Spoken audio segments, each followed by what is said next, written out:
Alright guys, welcome back to the channel. I got another video for y'all today. Today we're going to be doing an upgrade on my home theater PC.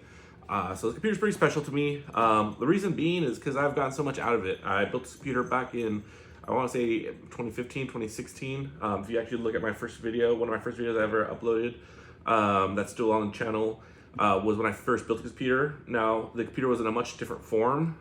As you can see here, this is a, what is it? Not mini ITX. No, micro ATX. No, sorry, mini ITX. It's a mini ITX system. Now, when I first built it, I was looking to build like a really slim, powerful computer. So most times, slimline computers were very, weak, not very much muscle, not very good for gaming. I packed in some high-end hardware, especially at the time. You're talking about 6-core CPU, high-end AMD GPU. Into a really slim profile, ran into a lot of thermal issues. So nowadays, a lot more ITX systems are a lot more common. The chips have gotten a lot more power efficient, so you don't really deal with the thermals that I had to deal with. Actually, at one point, I actually cut out a hole in the side panel so I can put a much bigger heatsink. I'll try and add some photos if I can find some of those. Eventually, I realized that I screwed up by going with a slim profile case, and I should have just gone for a bigger case. Actually, my older brother had a Fractal R9, I want to say, or 7. It was one of the Fractal Defining cases, the larger ones, which really large, actually. It was really nice. And what I like about this one is this. I think this is the R4. It's basically the same design, but in a much smaller size. It's still an ITX, even though it looks more like a M-ATX or micro ATX. It's an ITX. It supports ITX, and it supports full-size power supplies. It supports a larger cooler. So the upgrade I'm doing today is I'm actually going to be upgrading the CPU. So I've upgraded the CPU already once. So when I first built the system, I had an Intel Core i7 5930K, which at the time was like a $600 chip that I got for like $180 through Intel, because they still work at Best Buy, so I was able to qualify for their accommodation. And it was a great chip. Used it for a very long time, actually, up until recently.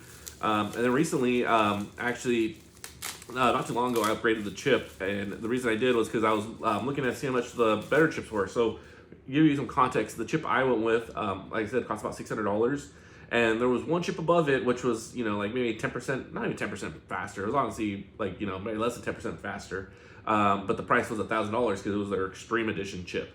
And so, of course, I never upgraded to it, but, it's 8 years later, and when I was checking on eBay, I was surprised to find that, the chips are still going for like over $100, but I found 2 retailers who were selling them for about $50. So I picked one of them up, threw it into the system, works great.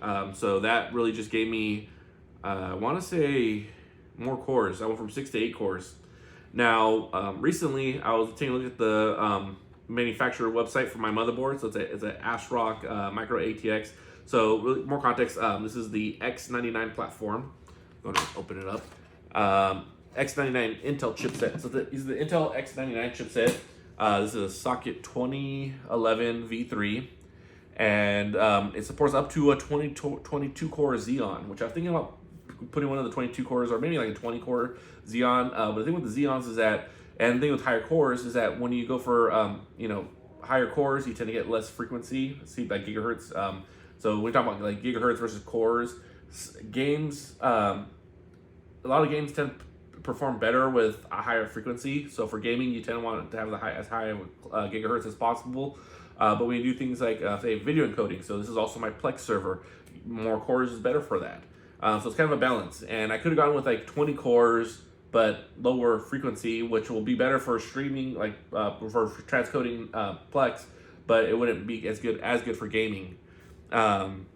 Now, I did notice also that it actually supported some later CPUs that came out after I built it. So, like I said, this was using a 5th gen CPU, which is based on a 22 nanometer manufacturing process or node.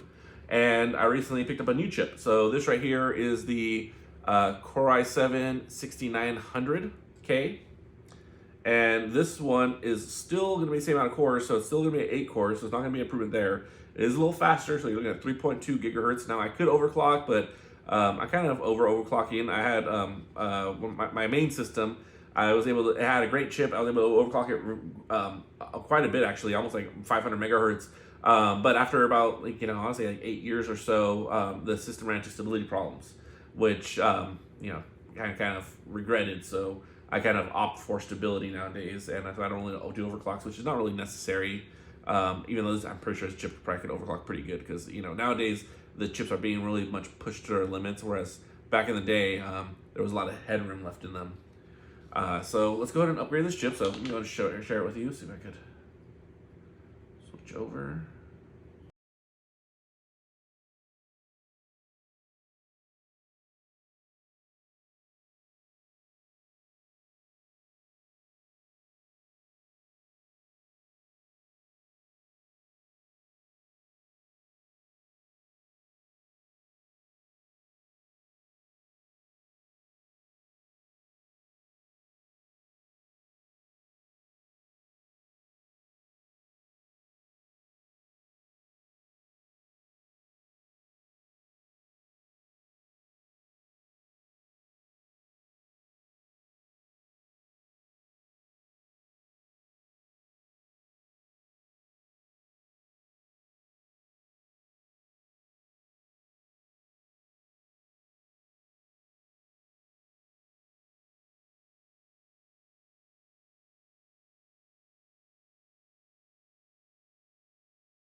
That's good.